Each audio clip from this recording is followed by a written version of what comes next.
and mind your heads.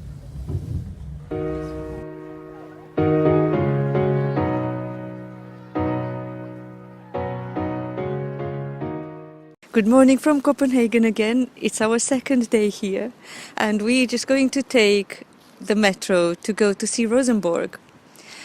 About the metro in Copenhagen, it just stands out because I've never seen one that is completely automated. Apparently it's been quite recently built also in the 2000s.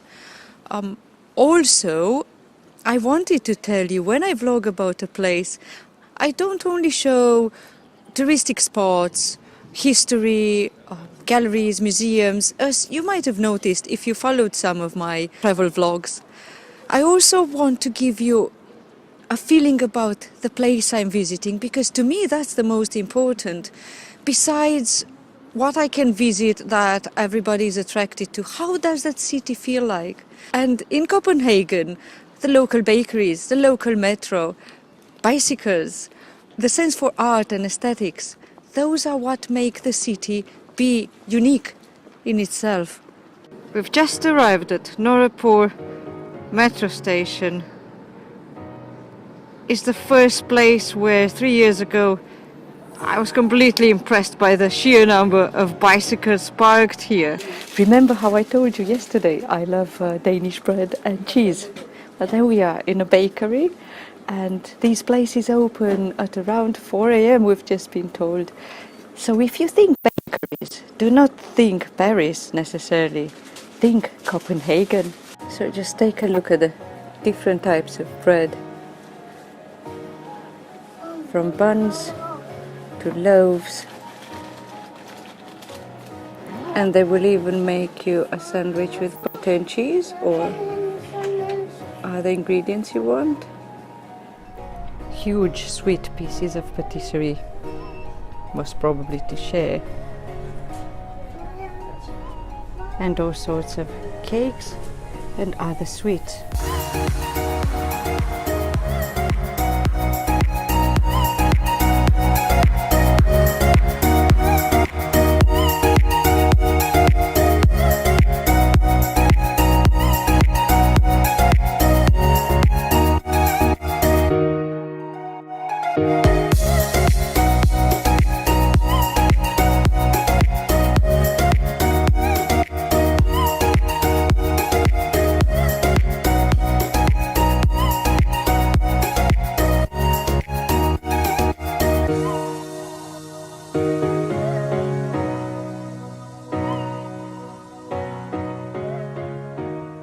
We have just left Rosenborg Castle and you can see around us how much the light has changed.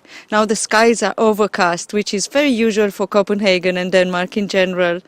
That's why we considered ourselves very lucky yesterday with the clear skies, and this morning too, when we could take advantage of the diffuse, beautiful, warm, amber-like light. Still, Rosenborg Castle is worth visiting. One of our Airbnb hosts called it the fairy tale castle because, yes, it was built as this bijou summer residence just a few steps away from the actual place where the royal family lived in the 17th century. And the interior is so ornate with lots of tapestries, objects that were built with ivory, with precious wood, precious stones, gold. It also has the royal treasury jewels down in the basement, and that is why 2 soldiers are based all the time around Rosenborg Castle. From here we will go next to see the National Gallery of Art, which is just across the road on a diagonal. But the biggest surprise we had when we bought our tickets at the reception here was that we learned we could have a pass ticket for 195 krona instead of 115 krona just to see this place. And for 195 krona you get a 1-year pass to see 6 museums in this area, including the current royal residence. So if we decide to buy again cheap flights next year in January, we can just come and catch up from where we left, like right here next to Rosenborg Castle.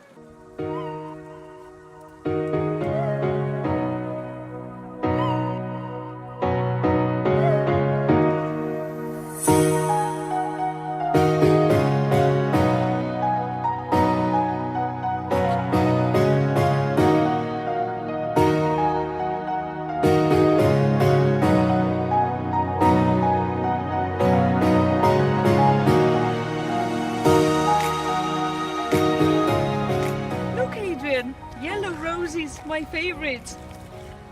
In winter.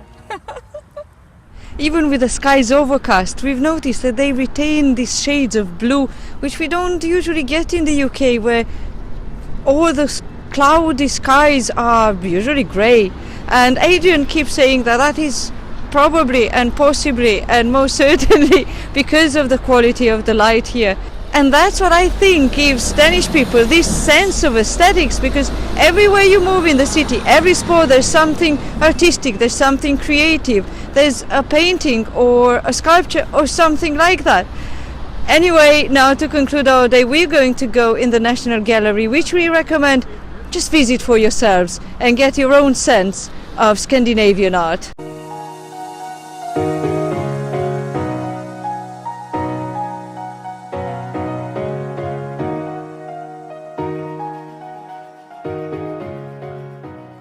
Why have they built this big new opera house in 2005 in Copenhagen? Well, it's all Strauss and Wagner's fault. That's what we've been told at the beginning of the tour, guided tour that we took to see the opera house and to learn about it. This amazing building built by the harbor across from the Royal Palace and Frederick's Church. There's so many facts about it that I don't know where to begin even, but when I was in Denmark for the first time in 2000, this building didn't even exist. All I can say, come and take this tour. It's absolutely worth it. And I have also been for the very first time backstage in an opera house. Yes, everything from the details in the foyer, from the big chandeliers here, and how the acoustics in the auditorium were all calculated. They are worth knowing.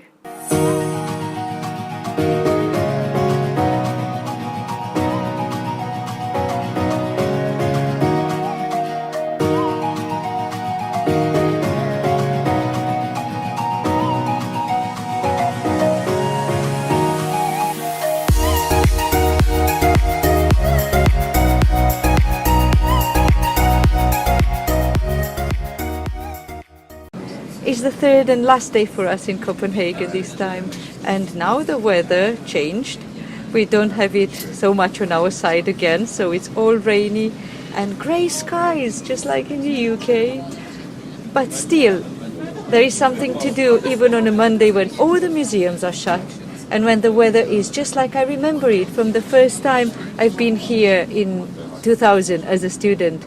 We can take this boat tour, and now we are halfway through it, all through the harbor, past Christiania, back into the city center, and covering all the big spots around the city. We just passed the merman with his 7 sons, and you will hear about this story later. Also, I recorded a little bit of the Little Mermaid from the distance, because this tour doesn't stop any longer where it used to be. And if it is the Little Mermaid that first comes to mind when you think Copenhagen and Denmark, maybe you can change that. And before I finish this vlog about Copenhagen, all I want to add is, do read Hans Christian Andersen. He's one of the best writers of fairy tales of all times.